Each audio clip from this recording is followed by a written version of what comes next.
look at everything LeBron has done up until the point that he's doing right now. You have to air out all the laundry. LeBron fans want to air out only the good stuff. Jordan fans only want to air out the good stuff. You can't pick and choose, especially when it comes to the GOAT conversation. You can't pick and choose what you want. It's got to be the whole person, the whole career. Last fact about LeBron James made the NBA mobile. Jordan made it global. LeBron made it mobile. LeBron allowed players to empower themselves, where LeBron could have been sitting in Cleveland his whole career, probably would have won maybe one championship, but he opened up himself to opportunities by being able to go to Miami, by being able to go to LA, and give himself more opportunities. If the management isn't smart enough to build around LeBron James, if the management isn't good enough, if the organization isn't good enough to help build around superstars, LeBron James said, no way, I'm out of here. And now we see it all over the board of players packing their stuff up and saying, hey, if you're not going to try and build this organization, if you're not going to try and win, and you're just trying to accumulate money and draft picks, then I'm out. I think Jordan and LeBron both have done something for the sport that has made the sport one of the greatest sports in the entire world. Jordan made it global to the sense that we're now playing in China throughout the summer. We can reach every part of the entire world with American basketball because of Michael Jordan. Jordan was the first household name in the entire world when it came to basketball. And then LeBron James made the NBA interesting, where we didn't have to see top-heavy teams where two good teams are on the West, two good teams are on the East, and all these other organizations are just burning through ticket sales just so they can collect their paycheck and go home.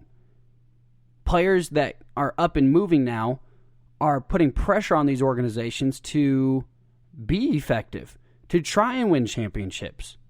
Because if organizations aren't willing to put in the work, the players now have the ability to sit out and say, hey, I'm not playing until you push me somewhere.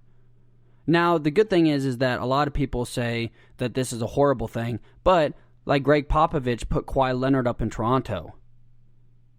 And, you know, of course, Kawhi Leonard is also an incredible player, and he led them to a championship. But, you know, these players can't dictate exactly where they're going to go. So, Jordan and LeBron have done things for the sports that nobody will ever do, and they're the reason that the sport is where it is today. So there you have a few accolades, a few goods and bads of Michael Jordan and LeBron James, what they've accomplished, what they've done for the NBA. Now that we've kind of got their testimonies out of the way, we're going to call in some witnesses. First up, I have my good friend Levi Bowman. We did record this earlier in the week. I should tell you all actually right now, I drove up to Akron, Ohio, actually right outside Akron, Ohio, because I'd been conversing with a former teammate of LeBron James. I got in touch with their agent, and there was word that I might be able to get maybe a phone interview or maybe an in-person interview. So that's why I'm all the way up here. Maybe that's why the audio sounds a little bit weird. But I drove all the way up here because I didn't want to pass up that opportunity if it did come about. Unfortunately, I was told that due to COVID, they were too busy, didn't really have any time. They've been working on other projects. So timelines didn't match up. If they ever do get back in touch with me, and if I ever do get to talk to Romeo Travis, Drew Joyce, Sheon Cotton, Willie McGee, any of those guys that are LeBron's best friends, it was awesome that I even got to get a hold of one of their agents. But if we ever do get a chance to get them on the show, we will drop everything we're doing and make sure that we bring you that content. But that's why maybe my audio sounds a little bit weird. We had to go mobile this weekend. But we're going to bring in my good friend Levi Bowman first. This was pre-recorded the other day before I left. I asked him the GOAT question. Right after Levi Bowman, I'm going to bring in Paul Whestphal, NBA legend. Then we're going to go into some tweets, Instagram DMs, Facebook DMs sent in from other people about Jordan LeBron. Ladies and gentlemen, we have now come to the live portion of the show where we will have Paul Whestphal in just a moment. And also, we have my good buddy Levi Bowman on my bonus content, Levi Bowman podcast. Make sure you go check that out. It's in the link below. But I brought Levi Bowman on as my first ever live guest for the Locker Room, so very excited to have him here. But Levi, we're answering the question today, who is the GOAT, LeBron James or Michael Jordan? So I just kind of want to get who you think and why. So obviously it's a huge debate, and there's so many things that go into it. But I want to make it as brief and as in-depth as possible, if that is even a thing. No, so I've always dealt with the different aspects, the eras of the game, Jordan in his era and James in his era, that kind of thing, Russell, so on and so forth. But it's been difficult for me in a way that it's hard to compare them because we've never seen them play each other. And, I think that goes into it. You've seen Jordan and Bryant play against each other. You've seen James and Bryant play against each other, but you never saw Jordan and James play against each other. So to me, I believe when it comes down to it, the greatest player of all time is Michael Jordan.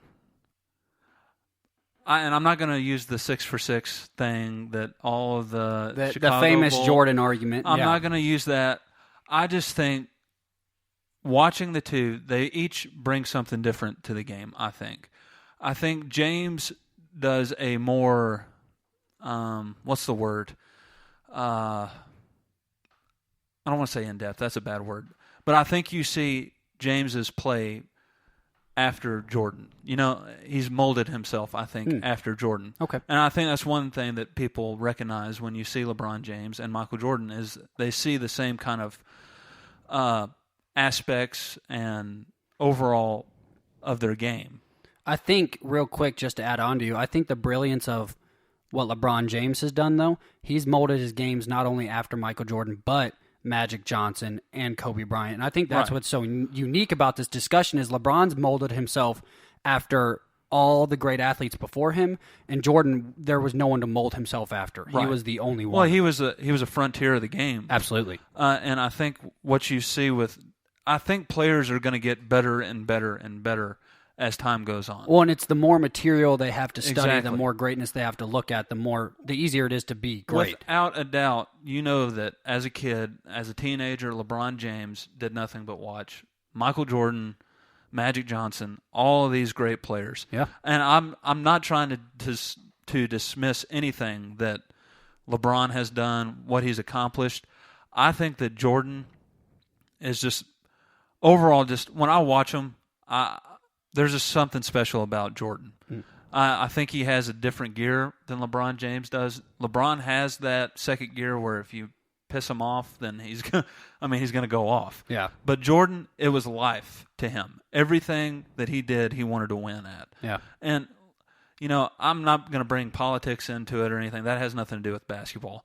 But I think just as a player and what you want to see out of a player, I think Michael Jordan is light years above LeBron James when it comes to that. So at the end of a game, and this is the argument that or the question that I've asked just about everybody. At the end of a game, you've got 5 seconds left. Who do you want taking that shot? LeBron James, Michael Jordan? Are they my only two choices, or can I choose somebody else? Nope, those are your only two choices. Oh man, gosh. You need that person to make the right play, or you need that person to make the bucket. Who are you taking? Man, it's the same argument almost to me because, they've each had their misses. They've each had their makes. I think at the end of the day, the man with ice in his veins is Michael Jordan. I don't know. I would have chosen Steph Curry over anybody else to take the last shot of a game. Interesting. But Michael Jordan, I think, is your guy. We could go on and on about it. You think that killer instinct is what sets Michael, and that's the reason you want Michael in the last 5 seconds of a game? People came up with a name for that mentality after Michael Jordan, and it was Mamba mentality. Yeah. That's when they saw Kobe Bryant. That's what they attributed that sense to. Yeah. And I think that Jordan was the first to have it, and I think that in any given situation, he was going to find the gear to beat you. And even take away the teams that they had around him. Yeah. Take away D-Wade, Chris Bosh from LeBron. Take away Pippen, Rodman from Jordan. think overall raw talent, Michael Jordan is the best player to ever play the game to this point. Interesting. Real quick to add on to that, and then we do have to get to Paul Whestphal right after this, which very excited about that, and I do appreciate you coming on the show. A couple things to add to that. When you look at the greatest of all time, what is more important? Is it championships or is it statistics? Because I know you've said to me before, statistics can lie. Yes, absolutely. And I do think there are occasions where statistics not lie, but statistics don't tell the full story. Right. Maybe, like Russell Westbrook has been on lesser teams. He's had to do everything. That's why I think he's been able to average so many triple-doubles.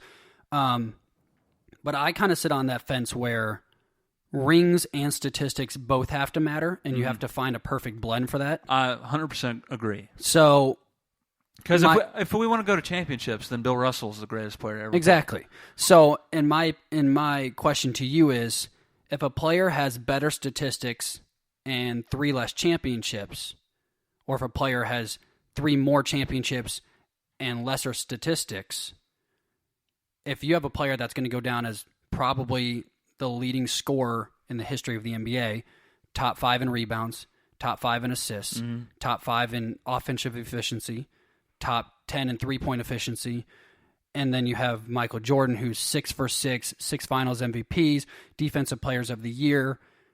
Where do you go on that fence? Well, let me put it this way. On the defensive side of the ball, I'm taking LeBron James every single day. Okay. I think he is one of the greatest defenders the NBA has ever seen. He's one of the very few defenders that has his own signature defensive move with the chase down block as well. Right. But I think overall, again, it goes into Jordan. And then the thing I like to look at with the Bulls is you see with Rodman and Pippen, they scored, but Rodman wasn't a scorer. I mean, he would put up, I think he averaged 6 points a game for his entire career. Yeah, but he's the only player to average to have 7 games where he had 20 rebounds and 0 points. Well, and he averaged 15 rebounds a game for his entire career. To me, it's different with the Heat because Chris Bosh was a scorer. I mean, he played for the Raptors. Yeah, very he was good putting in Toronto. up 25 points a game with them.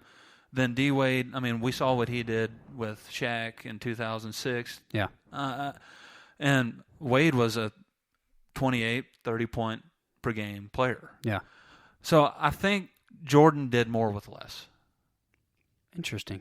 Just based off of overall skill from each player, I think the Bulls had to do more with less talent. It's not that they had, I don't want to say less talent. That's just a bad way to put it.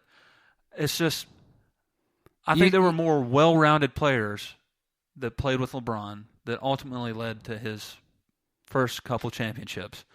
And I think Jordan had to do more as a player to carry that team. Interesting. And those are a couple of good points that we are going to kind of finish up on because we do need to move on. But I will point out a couple of things that you just said. You did mention that you think Jordan had to do a lot more with lesser talent than LeBron James. Like I said, I don't want to say lesser because they're all equally as great in their own ways. Okay, so you think LeBron James got to play with better individual players? Yes, I think all around players, like on both sides of the court, he got to play with better players. I would honestly say, and that the only way that could ever be argument would be LeBron James in Miami, but I don't think that, at that point... It's not to be said with the Cavaliers when he won with them. Well, and you had Dwayne Wade, who wasn't averaging 30 points a game when he went down to Miami. He was getting towards the tail end of his career. Chris Bosh had to turn himself from a scoring center into a defensive center and a rebounding center because they had to really mold that team around LeBron James. I would argue that Scottie Pippen is the single greatest Robin to anybody's Batman in the history of the entire NBA. I think without Pippen, Jordan doesn't get those 6 rings. And it's not saying that Jordan wasn't great enough to do it on his own.